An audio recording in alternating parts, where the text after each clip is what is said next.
ഒരു യുദ്ധ പൈലറ്റിൻ്റെ ഓർമ്മയാണ് ഈ കുതിര. ഫെറാറി ലോഗോയുടെ അത്ഭുത കഥ നമുക്കൊന്ന് കണ്ടാലോ? Hey guys, welcome back to story with Shri.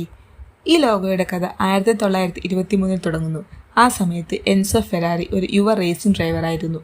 അദ്ദേഹം ഒരു മത്സരത്തിൽ വിജയിച്ചപ്പോൾ ഒരു സ്ത്രീ അദ്ദേഹത്തെ സമീപിച്ചു. അവളുടെ പേര് കൗണ്ടസ് പൗലിന ബറാക്ക. അവൾ പറഞ്ഞു, നീ എൻ്റെ മകൻ്റെ കുതിരച്ചിന് നിന്റെ കാറിൽ വെക്കൂ, അത് നിനക്ക് ഭാഗ്യം തരട്ടെ. അവളുടെ മകൻ ഫ്രാൻസിസ്കോ ബറാക്ക ഒരു ഇറ്റാലിയൻ യുദ്ധ പൈലറ്റായിരുന്നു. ആദ്യ ലോക മഹായുദ്ധത്തിൽ വീരമൃത്യു വരിച്ചവൻ. അവൻ്റെ വിമാനത്തിൽ അതേ കുതിരയുടെ ചിഹ്നം പെയിന്റ് ചെയ്തതായിരുന്നു. എൻസോ ഫെറാറി ആ ചിഹ്നം സ്വീകരിച്ചു. പക്ഷേ കുതിരയുടെ നിറം കറുപ്പാക്കി. അതിൻ്റെ മേൽ മഞ്ഞ നിറമുള്ള ഷീൽഡ് ചേർത്തു. കാരണം മഞ്ഞയാണ് അദ്ദേഹത്തിൻ്റെ ജന്മനാടായ മൊഡേന, ഇറ്റലിയുടെ ഔദ്യോഗിക നിറം. കുതിര നിൽക്കുന്ന പോസ് അതിൻ്റെ സജീവതയും വേഗതയുമാണ് പ്രതിനിധാനം ചെയ്യുന്നത്.